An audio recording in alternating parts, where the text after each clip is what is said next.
sonho e disse: olha, não entre em questão contra este homem, porque ele é um homem justo.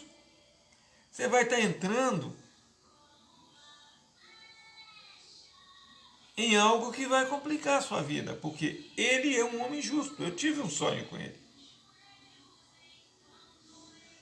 E aí Pilatos tentava livrar Jesus mais e mais. Olha só, aquele que tinha poder de condenar, tentava livrar. E aqueles que tinham poder de livrar, que eram os judeus, tentavam condenar.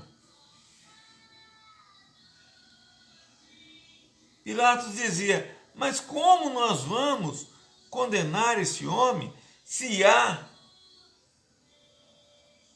indícios de que ele é inocente? Vocês vão condenar um homem inocente? Mas eles gritavam e pressionavam o governador para que condenasse Jesus. Então, dentro do recurso de presunção de inocência, do aspecto de presunção de inocência, há uma coisa chamada HC, que é um direito que o preso tem de responder em liberdade. HC significa corpo livre. E isso é chamado de remédio constitucional. Se isso for concedido ao preso e ele for inocentado, o preso passa a ser chamado de paciente. Porque se há um remédio constitucional, que é o HC, ele passa a ser chamado de paciente. Ele não é chamado mais de réu, ele é chamado de paciente. Às vezes as pessoas não entendem, né? A lei diz assim: mas ele é um condenado, ele está sendo julgado. Por que ele é chamado de paciente? Porque foi aplicado um remédio constitucional, que é o HC, que significa corpo livre. O juiz de garantia, o juiz de custódia, ele tem 24 horas para dar o destino do preso, ou conceder o habeas corpus, que é o HC, para que ele responda em liberdade. Ele vai continuar respondendo um processo penal, mas em liberdade, porque ele ainda não foi condenado. A não ser se ele seja um perigo para a sociedade. Ele é preso provisoriamente por 5 dias e depois preventivamente por 30 dias, para que ele não influencie testemunhas. Mas no caso de Cristo, ele não tentou influenciar ninguém. Ele foi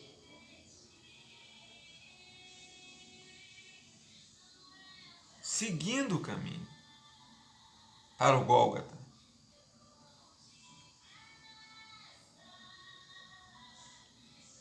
Provas ilícitas. O Estado só pode acusar se coletar provas dentro da lei.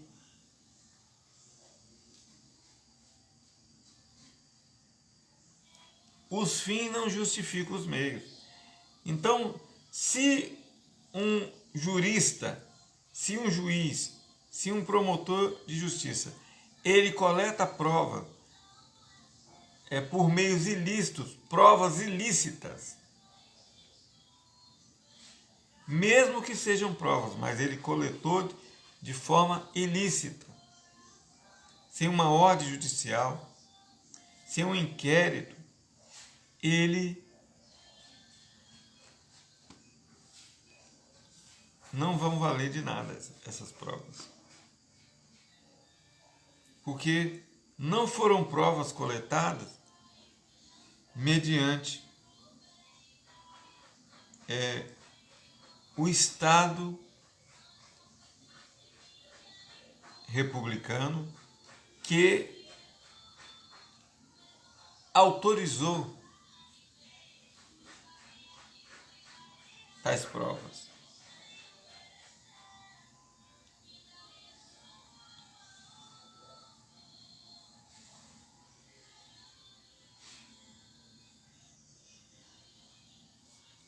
A coisa julgada.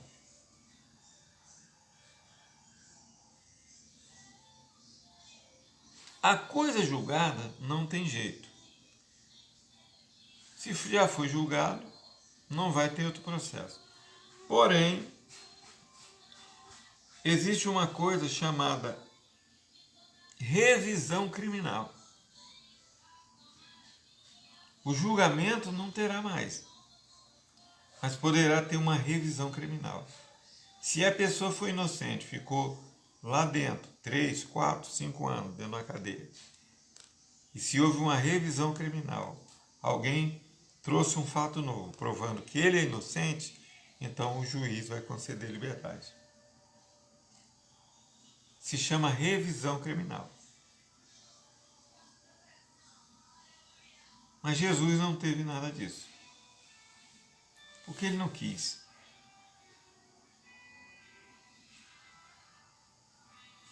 É chamado de inibis.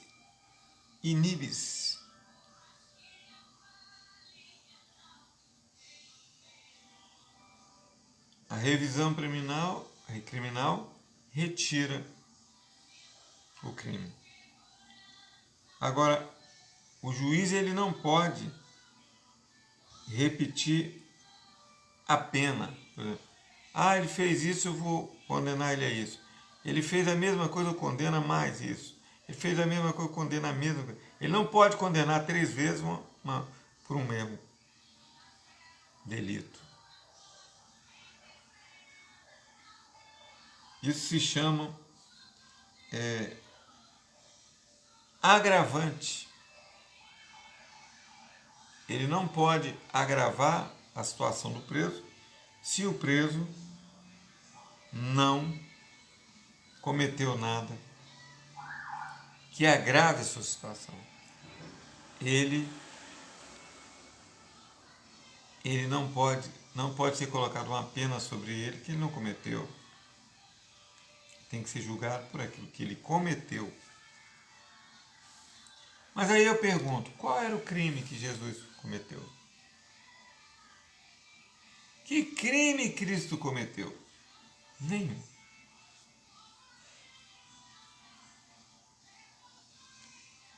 A outra parte do processo criminal se chama inquérito policial. O inquérito policial é quando se começa a investigar um crime.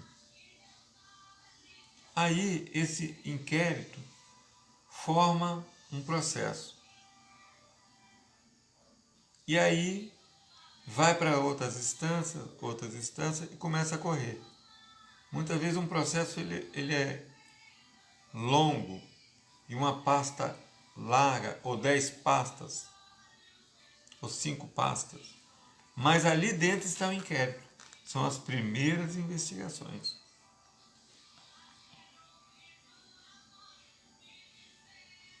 Inclusive, né, eu sou um bom aluno questionador, né? Eu questionei o meu professor sobre a questão dos detetives, né? A Lei 13.432 de 2017 diz que o detetive que é um investigador particular, ele pode produzir provas, sim. Ele pode produzir provas que vão servir de base para o inquérito. Ele não pode instruir o processo criminal, mas o que ele descobriu pode servir de base para o inquérito. Então, o inquérito policial é quando se trata de preso comum. Mas para outros presos e outros condenados de outras instâncias, ele recebe outros nomes. Ele usa, ele pode ser chamado de CPI, ele pode ser chamado de impeachment, ele pode ser chamado de várias coisas. Ele pode ser chamado de suspeição de um juiz, é porque ele está lidando com outros tipos de crimes. São crimes administrativos, são crimes chamados os crimes do colarinho branco. Então, eles tomam outras nomenclaturas.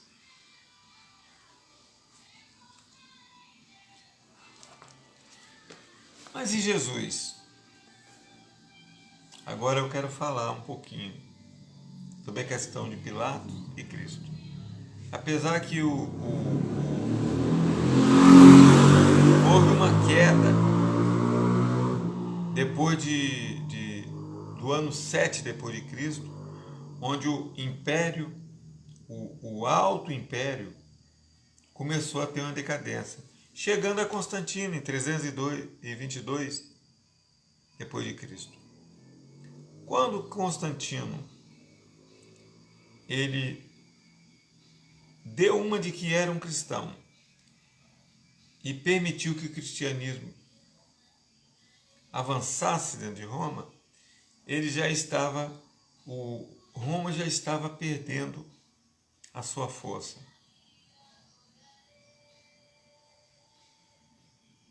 E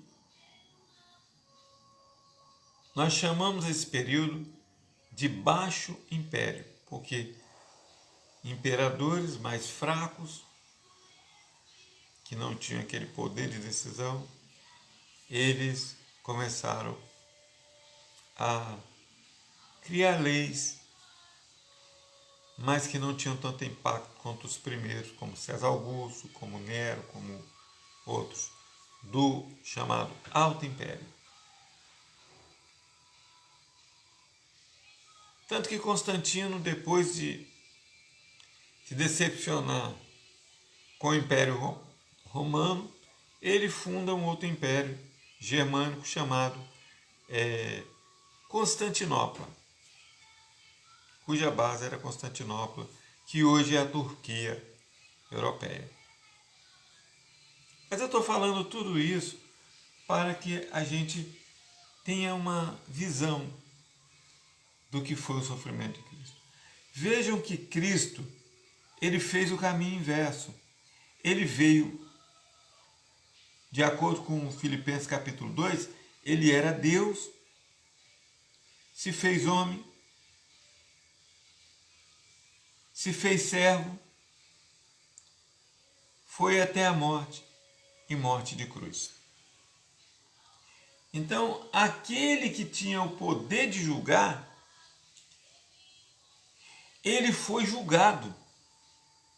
Vejam, gente, aquele que era o juiz, que tinha o poder de julgar e de condenar todos, ele foi submetido a um julgamento, sendo inocente. Sendo que nós, que o julgávamos, sendo que aqueles que o julgávamos, Pilato, o Sinédrio,